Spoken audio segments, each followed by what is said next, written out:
ಶಾಂತಿ TV YouTube channel subscribe ಮಾಡಿ, bell icon press ಮಾಡಿ.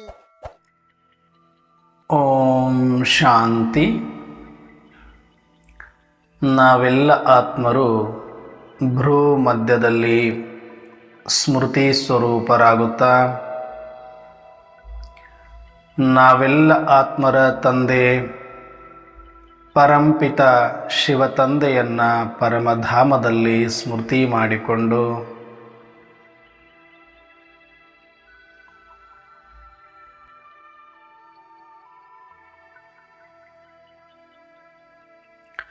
ಪ್ರಜಾಪಿತ ಬ್ರಹ್ಮ ತಂದೆ ಜಗದಂಬಾ ಸರಸ್ವತಿ ಮಮ್ಮ ತಾಯಿಯವರನ್ನು ವಿಶೇಷವಾಗಿ ಸೂಕ್ಷ್ಮವತನದಲ್ಲಿ ಸ್ಮರಿಸಿಕೊಂಡು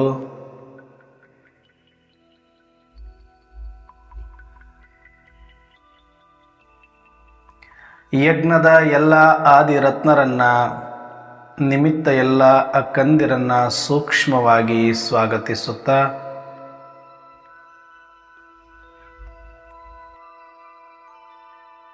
ಪ್ರತಿದಿನದಂತೆ ಈ ದಿನವೂ ಸಹ ಈ ಒಂದು ಮುರಳಿ ಚಿಂತನೆಯಲ್ಲಿ ಭಾಗವಹಿಸಿರುವ ನನ್ನೆಲ್ಲ ಸಹೋದರಾತ್ಮರಿಗೆ ಆತ್ಮೀಯವಾದ ಸ್ವಾಗತ, ಸುಸ್ವಾಗತ. ಈ ದಿನ ವಿಶೇಷವಾಗಿ ಅವ್ಯಕ್ತ ಬಾಪ್ದಾದರವರು ಅವ್ಯಕ್ತ ಮುರಳಿಯಲ್ಲಿ ವಿಶೇಷವಾದ ವರದಾನವನ್ನು ಕೊಟ್ಟಿದ್ದಾರೆ. ಏನಿದೆ ವರದಾನ ಅಂತಂದರೆ, ಶಿವಬಾಬರವರು ಹೇಳ್ತಾರೆ, ಸಾಧಾರಣತೆಯ ಮುಖಾಂತರ ಮಹಾನತೆಯನ್ನು ಪ್ರಸಿದ್ಧ ಮಾಡುವಂತಹ ಸಿಂಪಲ್ ಔರ್ ಶಾಂಪಲ್ ಭವ. ಸಾಧಾರಣತೆಯಿಂದ ಅಂದರೆ ಸರಳತೆಯಿಂದ ಮಹಾನತೆಯನ್ನು ಪ್ರಸಿದ್ಧ ಮಾಡುವಂಥವ್ರು ಸಿಂಪಲ್, ಸಹಜವಾಗಿರುವಂಥವ್ರು, ಮತ್ತು ಶಾಂಪಲ್, ಎಕ್ಸಾಂಪಲ್ ಆಗಿರುವಂಥವ್ರು ಆಗಿ. ಅಂದರೆ ಎಲ್ಲಿಯೂ ಕೂಡ ಆಡಂಬರ ಬೇಡ, ಎಲ್ಲಿಯೂ ಕೂಡ ದ್ವಂದ್ವ ವೆಚ್ಚಗಳು ಬೇಡ. ಬಹಳ ಸಿಂಪಲ್ ಆಗಿ ನಿಮ್ಮ ನಡೆ, ನುಡಿ, ಉಡುಗೆ ತೊಡುಗೆ, ಆಚಾರ ವಿಚಾರ ವ್ಯವಹಾರ ಎಲ್ಲವೂ ಭಾಳ ಸಹಜ ಆಗಿರಬೇಕು ಮತ್ತು ಸರಳ ಆಗಿರಬೇಕು. ಆಗಲೇ ಮಹಾನತೆಯ ಪ್ರಸಿದ್ಧಿ ಆಗುತ್ತೆ ಎನ್ನುವಂಥ ಒಂದು ಸೂಚನೆಯನ್ನು ಕೂಡ ಕೊಟ್ಟಂಗಿದೆ. ಯಾರು ಸಿಂಪಲ್ ಆಗಿರ್ತಾರೋ ಅವರು ತುಂಬ ಪವರ್ಫುಲ್ ಆಗಿರ್ತಾರೆ. ಸಹಜವಾಗಿರೋರು, ನ್ಯಾಚುರಲಿ ಅಂತ ಕರಿತೀವಿ ನಾವು. ನ್ಯಾಚುರಲಿ ಸಹಜ ಅಂದ್ರೇನು? ನೇಚರ್ಗೆ ತಕ್ಕಂತೆ ಸಹಜವಾಗಿ ಬದುಕುವುದು ನ್ಯಾಚುರಲಿ. ಸರಳ, ಸಿಂಪಲ್ ಆಗಿ ಇರ್ತೇವೆ ನಾವು. ಹಾಗಾಗಿ ನಾವು ನೇಚರ್ಗೆ ಹೊಂದಿಕೊಂಡು ಸಹಜವಾಗಿ ಇರುವುದನ್ನು ಮರೆತಿರುವುದರಿಂದ, ಅದರಿಂದ ಅತಿ ದೂರ ಬಂದಿರೋದರಿಂದ ನಮಗೆ ಪ್ರತಿಯೊಂದು ಕ್ಷಣ, ಪ್ರತಿಯೊಂದು ಗಂಟೆ, ಪ್ರತಿಯೊಂದು ದಿನವೂ ಬಹಳ ಕಠಿಣ ಅಂತ ಅನ್ನಿಸ್ತಾ ಇದೆ. ತುಂಬ ಪರಿಶ್ರಮ ಪಡುವ ರೀತಿಯಲ್ಲಿ ನಮ್ಮ ಜೀವನ ಆಗಿ ಹೋಗಿದೆ. ಪರಿಶ್ರಮ ಇಲ್ಲ ಅಂದರೆ ಅದು ಜೀವನನೇ ಅಲ್ಲ ಅನ್ನುವ ಮಟ್ಟಿಗೆ ಈಗ ನಮ್ಮನ್ನು ನಾವು ತಂದುಕೊಂಡು ಬಿಟ್ಟಿದ್ದೇವೆ. ಹಾಗಾಗಿ ಸಿಂಪಲ್ ಆಗಿ ಬದುಕೋದಕ್ಕೆ ಶಕ್ತಿ ಬೇಕು. ಅಂದರೆ ಎಷ್ಟು ಸಾಧ್ಯ ಆಗುತ್ತೆ ನಮ್ಮ ಇತಿಮಿತಿ ಒಳಗಡೆ ಸರಳವಾಗಿ ಬದುಕಲಿಕ್ಕೆ ಸಾಧ್ಯ ಆದರೆ ಅವರು ಶಕ್ತಿಶಾಲಿ. ನನ್ನ ಇತಿಮಿತಿಯನ್ನು ಮೀರಿ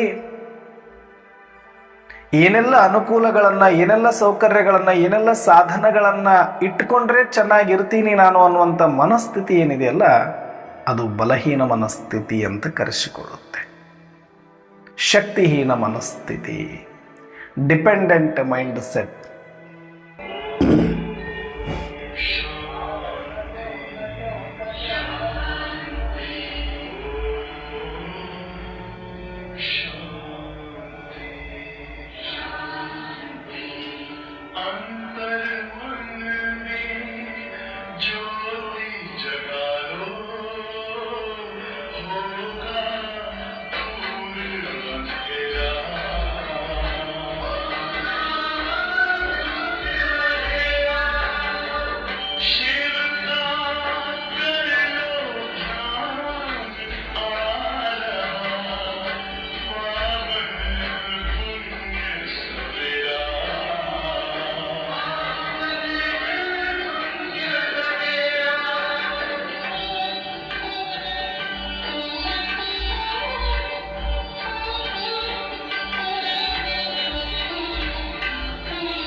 ಓಂ ಶಾಂತಿ.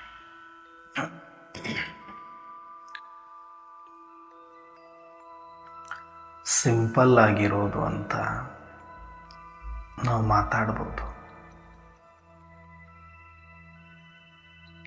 ಸಿಂಪಲ್ ಆಗಿರೋದಂದ್ರೆ ಏನು ಅಂತ ಪ್ರಾಕ್ಟಿಕಲ್ ಆಗಿ ನಾವೀಗ ಅನುಭವ ಮಾಡಲಿಕ್ಕೆ ಸಿಕ್ತು. ಈಗ ಟ್ರಾಫಿಕ್ ಕಂಟ್ರೋಲ್ ಬಂತು.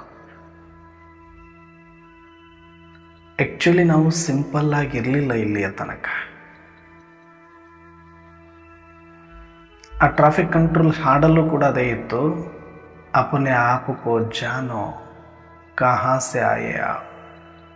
ಅಂದರೆ ಎಲ್ಲಿಯವರು ನೀವು, ಎಲ್ಲಿಂದ ಬಂದಿದ್ದೀರಿ, ಯಾರು ನೀನು, ನಿನ್ನನ್ನು ನೀನು ತಿಳ್ಕೊ ಅನ್ನುವಂಥ ಈ ಹಾಡು. ಸುಮ್ಮನೆ ಹಂಗೆ ಒಂದ್ಸಲ ಯೋಚನೆ ಮಾಡಿ. ನಾವೆಲ್ಲರೂ ಆತ್ಮರು. ಪರಮಧಾಮದಲ್ಲಿ ಎಷ್ಟು ನ್ಯಾಚುರಲ್ ಆಗಿದ್ದವರು ನಾವು, ಎಷ್ಟು ಸಹಜವಾಗಿದ್ದವರು, ಎಷ್ಟು ಸಿಂಪಲ್ ಆಗಿದ್ದವರು ನಾವೆಲ್ಲ. ಆರಾಮ್, ನೋ ಡಿಪೆಂಡೆನ್ಸ್, ಇಂಡಿಪೆಂಡೆಂಟ್. ಇಂಡಿಪೆಂಡೆಂಟ್ ಆಗಿರೋದೇ ಸಿಂಪ್ಲಿಸಿಟಿ. ಡಿಪೆಂಡೆಂಟ್ ಅಂದರೆ ಬರೀ ವ್ಯಕ್ತಿಗಳ ಮೇಲೆ ಅಂತಲ್ಲ, ವಸ್ತುಗಳ ಮೇಲೇನೂ ಆಗಿರ್ಬೋದು, ಸಾಧನಗಳ ಮೇಲೆ ಆಗಿರಬಹುದು, ಹಣದ ಮೇಲೆ ಆಗಿರಬಹುದು. ಯಾವುದೊಂದರ ಡಿಪೆಂಡೆನ್ಸಿ ಇತ್ತು ನಮಗೆ ಅಂತಂದರೆ ನಾನು ಇಂಡಿಪೆಂಡೆಂಟ್ ಅಲ್ಲ. ಇಂಡಿಪೆಂಡೆಂಟ್ ಅಲ್ಲ ಅಂದರೆ ನಾನು ಸಿಂಪಲ್ ಲಿವಿಂಗ್ ಮಾಡ್ತಾ ಇಲ್ಲ.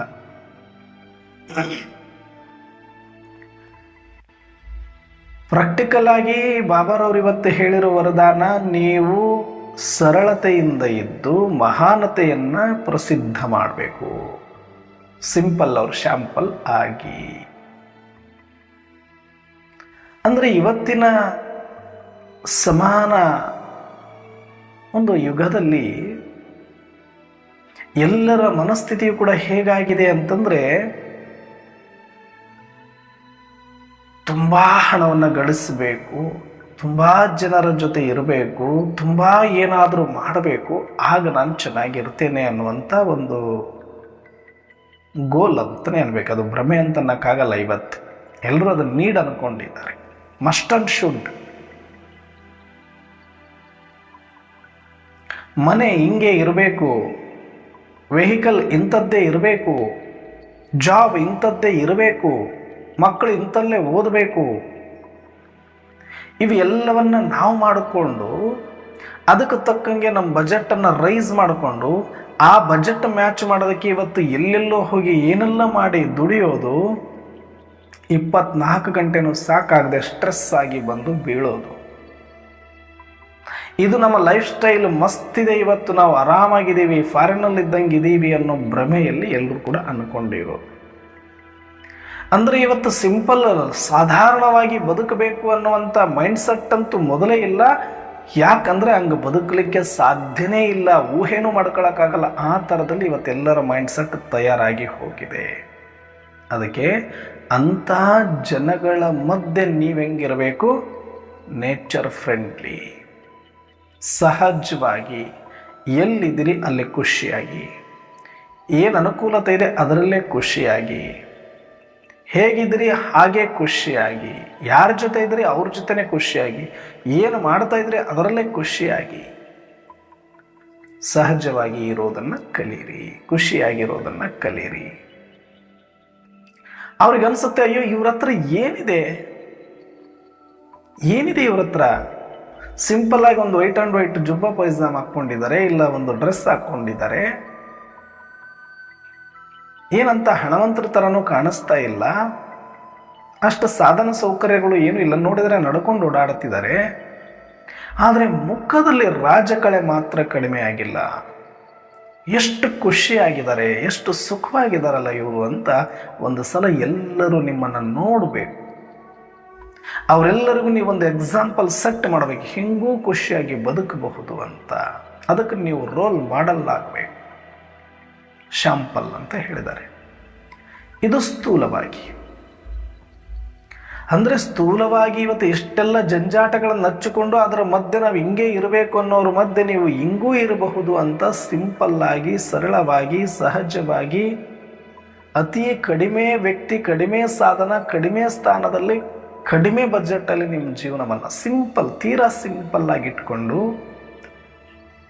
ಮತ್ತು ಸಿಂಪಲ್ ಅಂತ ಹೇಳಿ ಹೆಂಗೆಂಗೋ ಬಿಕಾರಿಗಳ ಥರ ಬದುಕಬೇಡಿ ಅಂತಾರೆ. ರಾಯಲ್ ಆಗಿರಬೇಕು, ಸ್ವಚ್ಛವಾಗಿರಬೇಕು. ಬಿಕಾರಿ ಅಂತಂದ ಮಾತ್ರಕ್ಕೆ ನಾನು ಯಾರೋ ಭಿಕ್ಷೆ ಬೇಡವ್ರನ್ನಂತ ಹೇಳ್ತಾ ಇಲ್ಲ. ಯಾರು ಬಿಕಾರಿ ಅಂದರೆ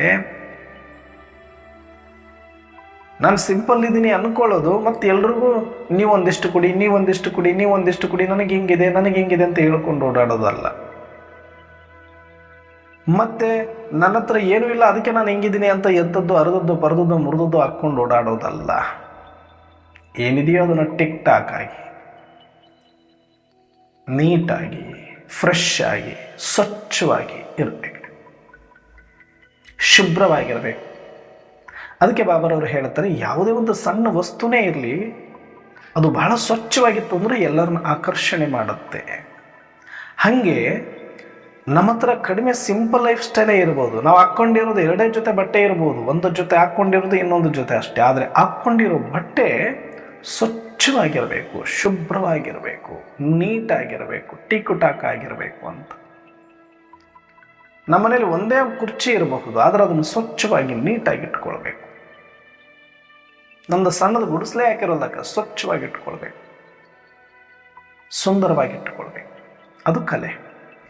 ಆ ಥರ ನೀವು ಇವತ್ತಿನ ಕೋಟಿಗಟ್ಟಲೆ ಇದ್ದು ಲಕ್ಷಾಂತರ ರೂಪಾಯಿ ಸಾಧನಗಳನ್ನು ಇಟ್ಟುಕೊಂಡು ಅದರ ಮಧ್ಯೆ ಖುಷಿ ಇಲ್ಲದೆ ಆಯಾಸದಲ್ಲಿ ರೋಷಿ ಹೋಗಿರೋ ಜನಗಳ ಮುಂದೆ ಸಹಜವಾಗಿ ಹಿಂಗೂ ಬದುಕಬಹುದು ಅಂತ ಸಾಧಾರಣವಾಗಿ ಸದಾ ಖುಷಿಯಾದ ಬದುಕನ್ನು ಬದುಕಿ ತೋರಿಸಿ ಮಕ್ಕಳೇ ಅಂತ ಹೇಳಿರೋದು ಇದು ಒಂದು. ಇನ್ನು ಸೂಕ್ಷ್ಮವಾಗಿ ನನಗೀಗ ಟ್ರಾಫಿಕ್ ಕಂಟ್ರೋಲ್ ಬಂದ ಮೇಲೆ ಆ ಹಾಡನ್ನು ಕೇಳ್ತಾ ಅಲ್ಲೇ ನಿಂತುಕೊಂಡ ಮೇಲೆ ನನಗನ್ನಿಸ್ತು, ಬರೀ ಹೊರಗಿನ ಲೈಫ್ ಸ್ಟೈಲ್ ನಮ್ಮದು ಸಿಂಪಲ್ ಆದರೆ ಸಾಕಾಗಿಲ್ಲ, ಮೈಂಡ್ ಸೆಟ್ ಕೂಡ ಸಿಂಪಲ್, ಸಹಜ್, ನ್ಯಾಚುರಲ್ ಇರಬೇಕು. ಯಾಕೆ ಟ್ರಾಫಿಕ್ ಕಂಟ್ರೋಲ್ ಅಂದರೆ ಅದು ನ್ಯಾಚುರಲ್ ಇಲ್ಲ. ಏನೇನೋ ವಿಚಾರಗಳನ್ನು ಮಾಡ್ತಾ ಇದೆ, ಬೇಡದೇ ಇರೋದನ್ನೆಲ್ಲ ವಿಚಾರ ಮಾಡ್ತಾ ಇದೆ, ಯಾವಾಗಲೂ ಬ್ಯುಸಿಯಲ್ಲೇ ಇರ್ತಾ ಇದೆ. ಅದು ನನ್ನ ನೇಚರ್ ಅಲ್ಲ. ಅದು ವಾಟ್ ಈಸ್ ಮೈ ನೇಚರ್? ಏನು ನನ್ನ ನೇಚರ್? ಸದಾ ಕಾಮ್ ಆಗಿರೋದು, ಪೀಸ್ಫುಲ್ ಆಗಿರೋದು, ಬ್ಲಿಸ್ಫುಲ್ ಆಗಿರೋದು, ಪವರ್ಫುಲ್ ಆಗಿರೋದು, ಇಂಡಿಪೆಂಡೆಂಟ್ ಆಗಿರೋದು, ಇದು ನನ್ನ ನೇಚರ್. ಅದಕ್ಕೆ ಅವಾಗವಾಗ ಟ್ರಾಫಿಕ್ ಕಂಟ್ರೋಲ್ ಏನು ಮಾಡುತ್ತೆ ಅಂದರೆ ನನ್ನ ಮೈಂಡ್ ಸೆಟ್ಟನ್ನು ನ್ಯಾಚುರಲ್ಗೆ ತರುತ್ತೆ, ಸೆಟ್ ಆಗತ್ತೆ. ಏನು ಮಾಡ್ಬೇಕಂಗಂದ್ರೆ ಯೋಗದಲ್ಲಿ ಏನೇನೋ ಮಾಡ್ತಾ ಇದ್ದೀವಿ ಅಲ್ವಾ, ಅದು ನೇಚರ್ ಅಲ್ಲ. ಏನೂ ಮಾಡದೇ ಇರೋದೇ ನೇಚರ್. ಒಂದು ಸ್ಪ್ರಿಂಗನ್ನು ಸುಮ್ಮನೆ ಎಳಿತಾ ಇದ್ದರೆ ಅದರ ನೇಚರಿಂದ ನಾವು ಹೊರಗಡೆ ತಗೊಂಡು ಬರ್ತೀವಿ. ಅದರ ನೇಚರ್ಗೆ ಬರಬೇಕು ಅಂದರೆ ಏನು ಮಾಡಬೇಕು? ಸುಮ್ಮನೆ ಬಿಡಬೇಕಷ್ಟೆ, ಮತ್ತೆ ತನ್ನ ಪೊಸಿಷನಿಗೆ ಬಂದು ಸೆಟ್ ಆಗುತ್ತೆ. ಹಾಗೆ ನಮ್ಮ ಮೈಂಡನ್ನು ಹೊರಗಡೆ ಎಳೆದು, ವಿಚಾರಗಳಿಗೆ ಎಳೆದು, ಇನ್ನೊಂದು ಮತ್ತೊಂದು ಚಿಂತೆಗಳಿಗೆ ಎಳೆದು ಹೋಯ್ತಾ ಇರ್ತೀವಿ. ಈ ಟ್ರಾಫಿಕ್ ಕಂಟ್ರೋಲ್ ಬಂದಾಗ ಸುಮ್ಮನೆ ಬಿಟ್ಟು ಬಿಡಬೇಕಷ್ಟೆ. ಯೋಗ ಅಂದ್ರೇನು, ಮೆಡಿಟೇಷನ್ ಅಂದ್ರೇನು, ಸುಮಾರು ಒಂದು 6 ವರ್ಷದಿಂದನೇ ನಾನು ಹೇಳಿದ್ದೆ. ಎಲ್ಲಿ ಅಂದರೆ ಹನುಮಾನ್ ನಗರದಲ್ಲಿ ಒಂದು ಬಟ್ಟಿ ಕಾರ್ಯಕ್ರಮಕ್ಕೆ ಕರೆದಾಗ ಕೆಲವರೆಲ್ಲ VIPs, ಅಕ್ಕಂದರು, ಅಣ್ಣಂದರೆಲ್ಲ ಸುತ್ತಲೂ ಕೂತ್ಕೊಂಡು, ಅಣ್ಣವರೇ ನಿಮ್ಮ ಕ್ಲಾಸು ಸೂಪರ್ ಆಗಿರುತ್ತೆ, ನಿಮ್ಮ ಕ್ಲಾಸಿಂದ ಸಾಕಷ್ಟು ತಿಳ್ಕೊಂಡಿದ್ದೀವಿ ನಾವು, ಆದರೆ ನಮಗೆ ಮೆಡಿಟೇಷನ್ ಬಗ್ಗೆನೂ ಸ್ವಲ್ಪ ಕನ್ಫ್ಯೂಸ್ ಇದೆ, ಅಣ್ಣವರೇ ಯೋಗ ಮಾಡೋದು ಹೇಳ್ಕೊಡಿ.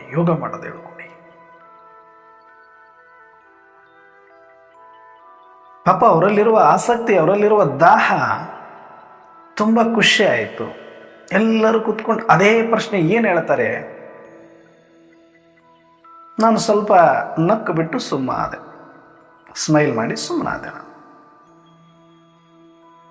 ಸ್ವಲ್ಪ ಗ್ಯಾಪ್ ತಗೊಂಡು ಹೇಳಿದೆ ಅವರಿಗೆ, ಎಲ್ರದ್ದು ಪ್ರಶ್ನೆ ಇದೇ ಇದೆ ಅಕ್ಕವ್ರೆ, ನಿಮ್ಮದು ಅಷ್ಟೇ ಅಲ್ಲ ಇದು. ಯೋಗ ಹೇಗೆ ಮಾಡಬೇಕು, ಹಿಂಗೆ ಮಾಡಬೇಕು, ಹಂಗೆ ಮಾಡಬೇಕು, ಈ ಕಮೆಂಟ್ರಿ ಆ ಕಮೆಂಟ್ರಿ, ಇವ್ರದ್ದು ಚೆನ್ನಾಗಿದೆ ಅವ್ರದ್ದು ಚೆನ್ನಾಗಿದೆ, ಇವ್ರದ್ದು ಫಾಲೋ ಮಾಡಬೇಕು ಅವ್ರದ್ದು ಫಾಲೋ ಮಾಡಬೇಕು, ಇಷ್ಟೆಲ್ಲ ಇದೆಯಲ್ಲ. ಆ ಒಂದು ಬಳಲಾಟನೆ, ಆ ಒಂದು ತೊಳಲಾಟನೆ ರಾಂಗ್. ಏನಾದರೂ ಮಾಡುವಂತ ಹೇಳೋದು ಯೋಗ ಅಲ್ಲ, ಏನಾದರೂ ಮಾಡೋದು ಯೋಗ ಅಲ್ಲ. ನಾನು ಹೇಳಿದೆ, ಯೋಗ ಅಂದರೆ ಏನೂ ಮಾಡದೇ ಇರುವುದೇ ಯೋಗ.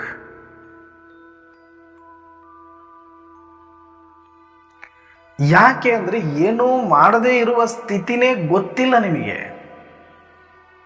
ಅಂದರೆ ಅರ್ಥಾರ್ಥ ನಿಮ್ಮ ಮನಸ್ಸಿಗೆ ಅದು ಒಂದು ಥರ ಕೋತಿ ಥರ ಕೆದರ್ತಾ ಇರುತ್ತೆ, ಸುಮ್ಮನೆ ಕೆದರ್ತಾ ಇರುತ್ತೆ. ಒಂದು ಸೆಕೆಂಡು ಕೂಡ ಅದು ಸುಮ್ಮನೆ ಇಲ್ಲ. ನೀವು ಅನ್ಕೊಳ್ಬೋದು ಅಷ್ಟೆ. ಇಲ್ಲ ಅಣ್ಣವ್ರೆ, ನಾನು ಭಾಳ ಕಾಮಾಗಿ ಇರ್ತೀನಿ, ಅದು ಕಾಮಾಗಿ ಕೆಲಸ ನಡೆಸಿರ್ತಷ್ಟೆ. ನೀವು ಕಾಮಾಗಿಲ್ಲ, ಅದು ಕಾಮಾಗಿ ಕೆಲಸ ನಡೆಸಿರ್ತದೆ. ಒಳಗಡೆ ಏನೋ ಒಂದು ಸಂಕಲ್ಪ ವಿಕಲ್ಪಗಳಲ್ಲಿ ಮಗ್ನ ಆಗಿರುತ್ತೆ, ಎಂಗೇಜ್ಡ್ ಇರುತ್ತೆ.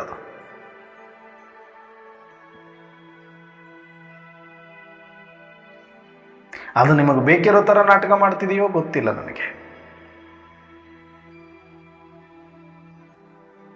ಅದು ಮಾಡಿದ್ದನ್ನು ಕರೆಕ್ಟ್ ಅಂತ ನೀವು ಅನ್ಕೊಂಡಿದ್ದೀರೋ ಅದನ್ನು ನನಗೆ ಗೊತ್ತಿಲ್ಲ.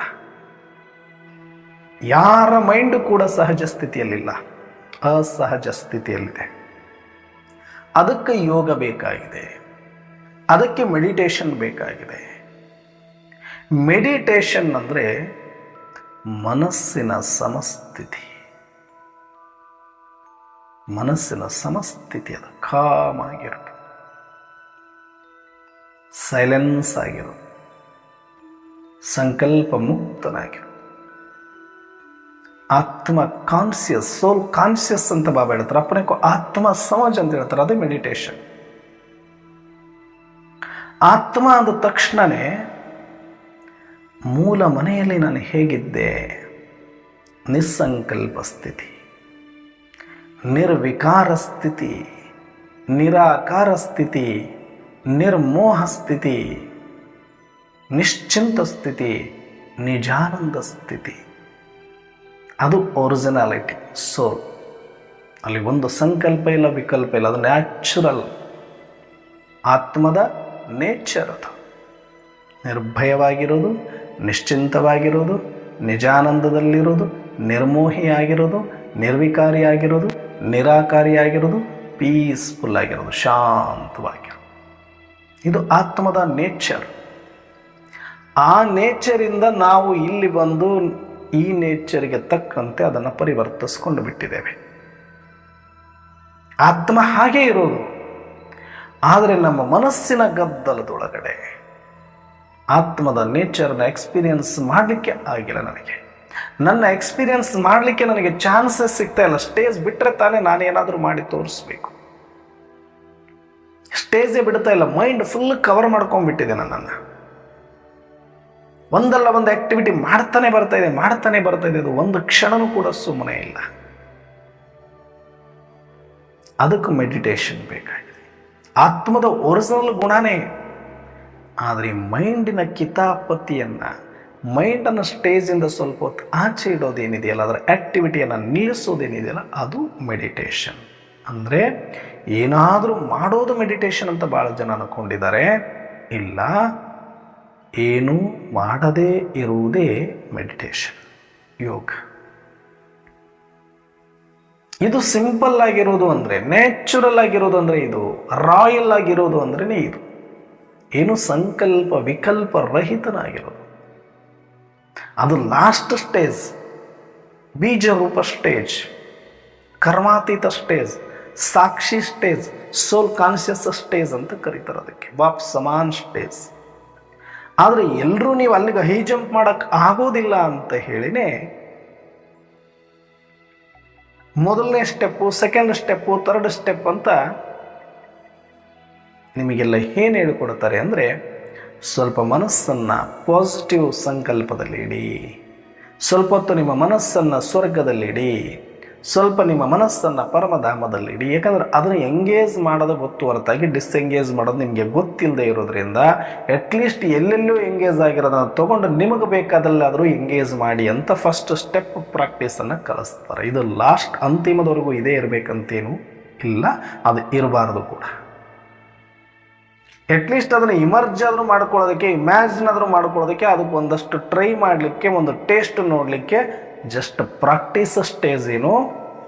ಒಂದು 5 ನಿಮಿಷ ಪರಮಧಾಮದಲ್ಲಿರಿ, ಒಂದು 5 ನಿಮಿಷ ಸತ್ಯುಗದಲ್ಲಿರಿ, ಒಂದು 5 ನಿಮಿಷ ಬ್ರಹ್ಮಣ ಸ್ವರೂಪದಲ್ಲಿರಿ ಅಂತ ಈ ಪಾಂಚ ಸ್ವರೂಪ ಯೋಗ ಮಾಡಿಸೋದಾಗಿರಲಿ, ಅನೇಕ ಸ್ವಮಾನಗಳ ಯೋಗ ಮಾಡೋದಾಗಿರಲಿ, ಅನೇಕ ಕಾಮೆಂಟ್ರಿಗಳು ಕೊಡೋದೇನಕ್ಕೆ ಅಂದರೆ ನಿಮ್ಮ ಮನಸ್ಸನ್ನು ಸಂಪೂರ್ಣವಾಗಿ ಡಿಸ್ಎಂಗೇಜ್ ಮಾಡೋದು ನಿಮಗಿನ್ನೂ ಅಭ್ಯಾಸ ಇಲ್ಲದೆ ಇರೋದರಿಂದ ಮತ್ತು ನಿಮ್ಮ ಒರಿಜಿನಾಲಿಟಿಯನ್ನು ಇಮರ್ಜ್ ಮಾಡ್ಕೊಳ್ಳೋದಕ್ಕೆ ಒಂದಷ್ಟು ಇಮ್ಯಾಜಿನೇಷನ್ ಸಿಗಲಿ ಅನ್ನೋ ಕಾರಣಕ್ಕೆ ಒಂದಷ್ಟು ಕಮೆಂಟ್ರಿಗಳ ಮುಖಾಂತರ ನಿಮ್ಮ ಮೈಂಡನ್ನು ನೆಗೆಟಿವ್ನಿಂದ, ವೇಸ್ಟಿಂದ ತೆಗೆದು ಪಾಸಿಟಿವ್ ಕಡೆಗೆ ಟ್ರಾನ್ಸ್ಫರ್ ಮಾಡುವ ಒಂದು ಪ್ರಯತ್ನಕ್ಕೆ ಒಂದಷ್ಟು ಕಮೆಂಟ್ರಿಗಳು ಬೇಕಾಗ್ತದೆ ಆರಂಭದ ಹಂತದಲ್ಲಿ. ಆದರೆ ಅದೇ ಫೈನಲ್ ಅಂದರೆ ಅಲ್ಲ.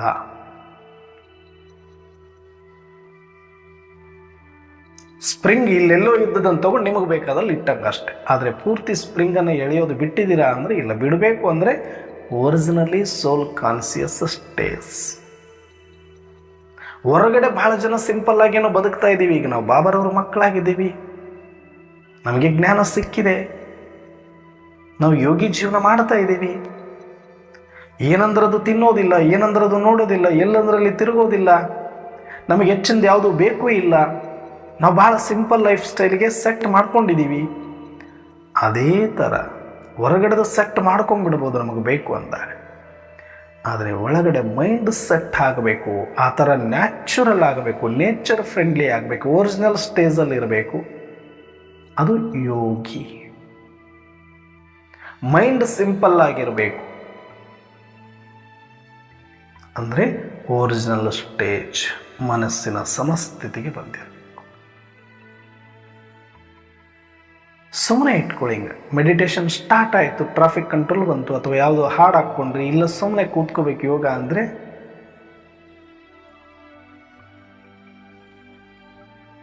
ಹೆಂಗೆ? ಯೋಗ ಅಂದ ತಕ್ಷಣ ಅಲರ್ಟ್ ಆಗ್ತೀವಿ. ಬಲ್ಲೆ ನಾವು ಕರ್ಮಯೋಗಿಗಳು, ಯಾವಾಗಲೂ ಕೂಡ ಕರ್ಮ ಮಾಡ್ಕೊತಾನೂ ಯೋಗ ಮಾಡೋರು. ಆದರೆ ಸಾಮಾನ್ಯವಾಗಿ ಹೊರಗಡೆ ಏನು ಅಂದರೆ ಯೋಗ ಅಂದ ತಕ್ಷಣವೇ ಶರೀರವನ್ನು ಅಲುಗಾಡಿಸದೆ ಕಣ್ಣು ಹಿಂಗೆ ಮಾಡೋದು, ಕಿವಿ ಹಿಂಗೆ ಮಾಡೋದು, ಬಾಯಿ ಹಿಂಗೆ ಮಾಡೋದು ಮಾಡ್ತಾರೆ. ಮೆಡಿಟೇಷನಲ್ಲಿ ಇಲ್ಲ, ಹೆಂಗೆ ಮಾಡ್ತಾರೆ? ಒಂದು ಸ್ಟಿಕ್ಕನಾಗಿ ಕೂತ್ಕೊಂಡು ಕೈಕಾಲು ಆಡಿಸ್ತೀರ, ನೇರವಾಗಿ ಬೆನ್ನನ್ನು ಇಟ್ಕೊಂಡು, ಮುಖವನ್ನು ಸರಿಯಾಗಿ ಇಟ್ಕೊಂಡು, ಕಣ್ಣುಗಳನ್ನು ಆಡಿಸ್ದಂಗೆ, ಇಲ್ಲ ಕೆಲವರು ಕಣ್ಣೇ ಮುಚ್ಕೊಂಡು ಆ್ಯಕ್ಟಿವಿಟಿ ನಡಿಬಾರದು ಅಂತ ಹೊರಗಿನ ಎಲ್ಲ ಆ್ಯಕ್ಟಿವಿಟಿಯನ್ನು ಬಂದ್ ಮಾಡಿಕೊಂಡು ಹೋಗ್ತಾರೆ. ಇದು ಮಾಡ್ಬೋದು, ಇದು ಸಹಜ, ಇದಕ್ಕೂ ಪ್ರಾಕ್ಟೀಸ್ ಬೇಕು. ಇದು ಕೂಡಲ್ಲ. ಆರಂಭದವರಿಗೆ, ಲೌಕಿಕದವರಿಗೆ ನೀವು ಮೆಡಿಟೇಷನ್ ಅಂತ ಹೇಳ್ಕೊಳ್ಳಿ, 10 ನಿಮಿಷ ಕೂಡಿಸ್ಬಿಡಿ, ಎದ್ದು ಓಡಾಗ್ಬಿಡ್ಬೇಕು ಅನಿಸುತ್ತೆ ಅವ್ರಿಗೆ. ಯಾಕಂದ್ರೆ 10 ನಿಮಿಷ ಕೂತ್ಕೊಂಡು ರೂಢಿ ಇಲ್ಲ ಅವರಿಗೆ. ತಮಗೆ ಬೇಕಾದಲ್ಲೇ ಒಂದೊಂದು ಗಲ್ಲೆಪಟ್ಟಿಗೆ ಮೇಲೆ ಬೆಳಗ್ಗೆಯಿಂದ ರಾತ್ರಿ ತನಕ ಕೂತ್ಕೊಂಡು ರೊಕ್ಕ ಎಣಿಸು ಅಂದರೆ ಎಣಿಸ್ತಾರೆ ಬೇಕಾದರೆ. ಅಲ್ಲಿ ಏನು ಕಷ್ಟ ಆಗಲ್ಲ. ಮೆಡಿಟೇಷನ್ ಅಂತ ಬಂದು ಏನೋ ಮಾಡಿದ್ರೆ ನೀವು ಕೈ ಕಾಲು ಕಟ್ಟಾಕದಂಗೆ ಸುಮ್ಮನೆ ನೇರವಾಗಿ ಕೂತ್ಕೊಳ್ಳಿ 5 ನಿಮಿಷ ಅಂದ್ಬಿಡಿ, ಆಗೋದಿಲ್ಲ. ಯಾಕಂದರೆ ಬಾಡಿಯನ್ನೇ ಸಹಜವಾಗಿ ಇಟ್ಕೊಳ್ಳೋಕೆ ಅವ್ರಿಗೆ ಬರಲ್ಲ. ಏನಾದರೂ ಮಾಡ್ತಾನೆ ಇರಬೇಕಿದು. ಅದಕ್ಕೆ ಹೊರಗಡೆ ಯೋಗ ಆದ ತಕ್ಷಣ ಫಸ್ಟ್ ಮಸ್ಟ್ ಅಂಡ್ ಶುಡ್ ಶರೀರವನ್ನು ಒಂದು ಸ್ಥಿತಿಯಲ್ಲಿ ಇಟ್ಕೊಳ್ಳೋದಕ್ಕೆ, ಏನು ಆ್ಯಕ್ಟಿವಿಟಿ ಇಲ್ಲದೆ ಇಟ್ಕೊಳ್ಳೋದಕ್ಕೆ ನೋಡ್ತಾರೆ. ಆದರೆ ಸಹಜ ರಾಜಯೋಗ ಅಂತಂದರೆ, ಮೆಡಿಟೇಷನ್ ಅಂದರೆ ಮನಸ್ಸನ್ನು ಕೂಡ ಆಚೆ ಈಚೆ ಅಲುಗಾಡ್ದಂಗೆ ಸ್ಥಿರವಾಗಿ ಇಟ್ಕೊಳ್ಳೋದು. ಅದೇ ಮನಸ್ಸಿನ ಸಮಸ್ಥಿತಿ. ಅದಕ್ಕೆ ಮಂಕುತಿಮ್ಮನ ಕಗ್ಗದಲ್ಲಿ ಹೇಳ್ತಾರೆ ಒಂದು ಮಾತು, DVG ಅವರು, ಮುಕ್ತಿ ಎಂಬುದು ಮನದ ಸಮಸ್ಥಿತಿಯು ಬೇರಲ್ಲ. ಮುಕ್ತ ಸ್ಥಿತಿ ಅಂತಿರಲ್ಲ, ಮುಕ್ತಿ ಅನ್ನೋದೇನು ಬೇರೆ ಅಲ್ಲ. ಮುಕ್ತಿ ಎಂಬುದು ಮನದ ಸಮಸ್ಥಿತಿಯು ಬೇರಲ್ಲ. ಮನಸ್ಸಿನ ಸಮಸ್ಥಿತಿಯೇ ಮುಕ್ತಿ. ಅದೇ ಯೋಗ, ಅದೇ ಸಾಧನೆ. ರಕ್ತಿ ವಿಪರೀತವಾದ ಕಾಗದಿರೇ ಮುಕ್ತಿ ಅಂದರೆ ಯಾವಾಗ ಸಮಸ್ಥಿತಿ ಇರುತ್ತಂದ್ರೆ ಮುಂದೆ ಹೇಳ್ತಾರೋ, ರಕ್ತಿ ವಿಪರೀತವಾದ ಕಾಗದಿರೇ ಮುಕ್ತಿ.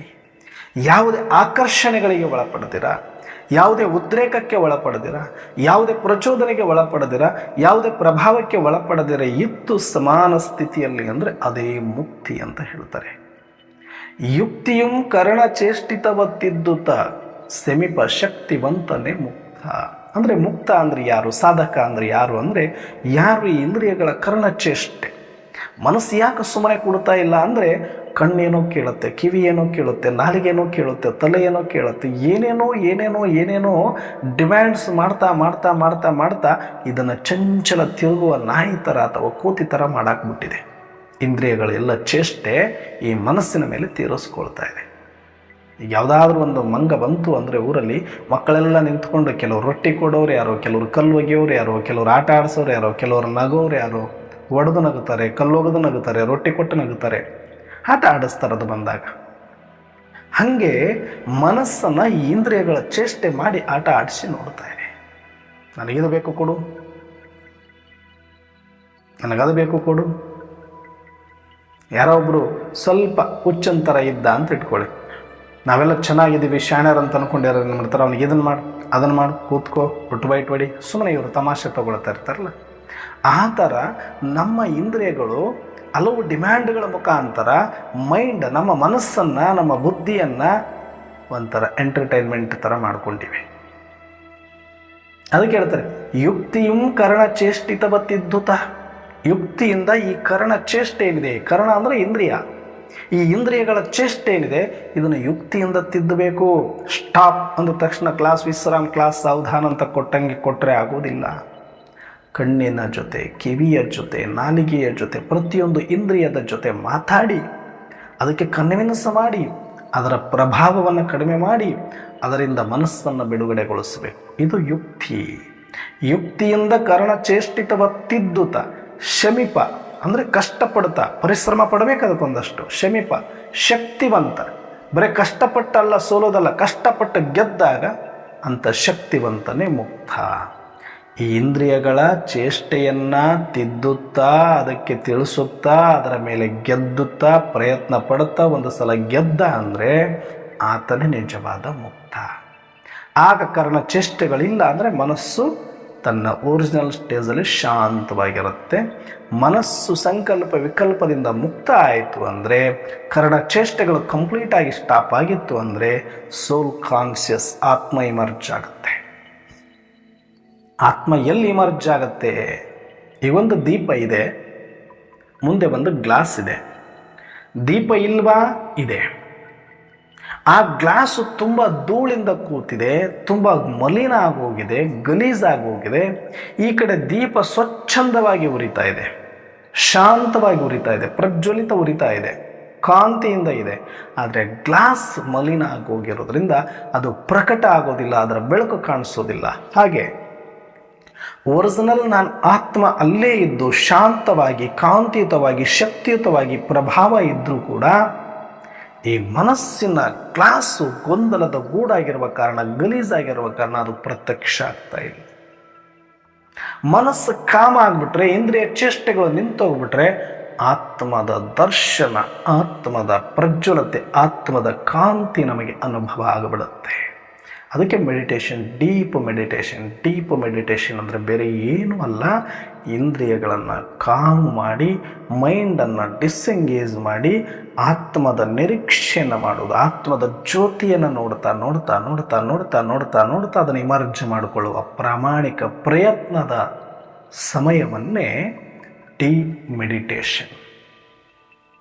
ಈ ಥರ ನಾವು ಸಿಂಪಲ್ಲಾಗಿ ಬದುಕೋದು, ಶಾಂಪಲ್ ಆಗೋದು ಯಾವಾಗ, ಸಹಜತೆಯಿಂದ, ಸರಳತೆಯಿಂದ, ಮಹಾನತೆಯನ್ನು ಪ್ರಸಿದ್ಧಿ ಮಾಡೋದು ಯಾವಾಗ ಸಾಧ್ಯ ಅಂದರೆ ಹೊರಗಡೆ ನಮ್ಮ ಲೈಫ್ ಸ್ಟೈಲು ಕೂಡ ಸಿಂಪಲ್, ಸಾತ್ವಿಕವಾಗಿರಬೇಕು ಮತ್ತು ಸಿಂಪಲ್ ಆಗಿರಬೇಕು, ಸ್ವಚ್ಛವಾಗಿರಬೇಕು, ರಾಯಲ್ ಆಗಿರಬೇಕು. ನೋಡೋರಿಗೆ ಇಷ್ಟೇ ಕಡಿಮೆ ವೆಚ್ಚದಲ್ಲಿ ಎಷ್ಟು ಅದ್ಭುತ ಜೀವನವನ್ನು ಮಾಡಲಿಕ್ಕೆ ಸಾಧ್ಯನಾ ಅಂತ ಯಾರು ಊಹೆ ಮಾಡ್ಕೊಳ್ಳೋಕೆ ಸಾಧ್ಯ ಆಗಬಾರ್ದು. ಆ ಥರದಲ್ಲಿ ನಾವು ಮಾಡಿ ತೋರಿಸ್ಬೇಕು. ನೋಡಿದವ್ರು ಬದುಕಿದ್ರೆ ಹಿಂಗೆ ಬದುಕಬೇಕಪ್ಪ ಅಂತ ಅನ್ನಿಸ್ಬೇಕು. ನಮ್ಮ ಹತ್ರ ನಿಜವಾಗ್ಲೂ ಏನಾದರೂ ಹೆಚ್ಚಿಗಿತ್ತು, ಒಂದು ದೊಡ್ಡ ಮನೆ ಇತ್ತು, ಇಲ್ಲ ದೊಡ್ಡ ಕಾರ್ ಇತ್ತು, ಒಂದು ದೊಡ್ಡದು ಏನೋ ಸಾಧನಗಳಿದ್ವು ಅಂದರೆ ನಾವು ಬದುಕಿ ತೋರ್ಸೋಕ್ಕಾಗೋದೇ ಇಲ್ಲ. ನನಗೆ ಬಲೆ ಇಷ್ಟ ಆಯಿತು, ಒಂದು ಸಣ್ಣ ಗುಡಿಸ್ಲಿರಬೇಕು, ಅಲ್ಲಿ ಒಂದು ಚಾಪೆ ಇರಬೇಕು, ಸುಮ್ಮನೆ ಒಂದು ಮಣ್ಣಿನ ಗಡಿಗೆ ಇರಬೇಕು. ಇಷ್ಟರ ಒಳಗಡೆ ಒಂದು ಸಿಂಪಲ್ಲಾಗಿ ಬೆಸ್ಟ್ ಜೀವನ ಮಾಡಬೇಕು ಅಂತ ನನಗೊಂದು ಸುಮ್ಮನೆ ಇಮ್ಯಾಜಿನರಿ ಇತ್ತು. ಅದು ಬಹಳ ಅದ್ಭುತ ಇರುತ್ತೆ. ಸಿಂಪಲ್ ಆಗಿರೋ ಒಂದು ಜೀವನ ಅಚ್ಚುಕಟ್ಟಾಗಿರುತ್ತೆ, ಸ್ವಚ್ಛವಾಗಿರುತ್ತೆ ಮತ್ತು ರಾಯಲ್ ಆಗಿರುತ್ತೆ.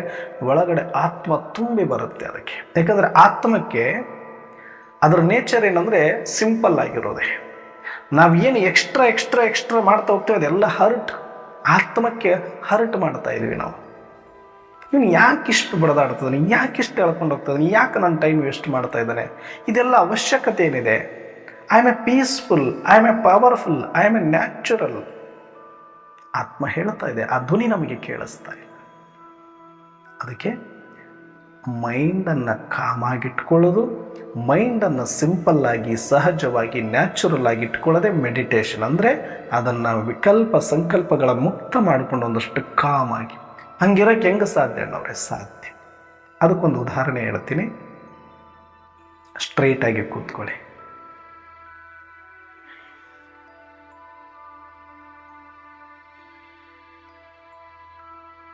ನಿಮ್ಮ ಒಂದು ಉಸಿರನ್ನು ಗಮನಿಸಿ.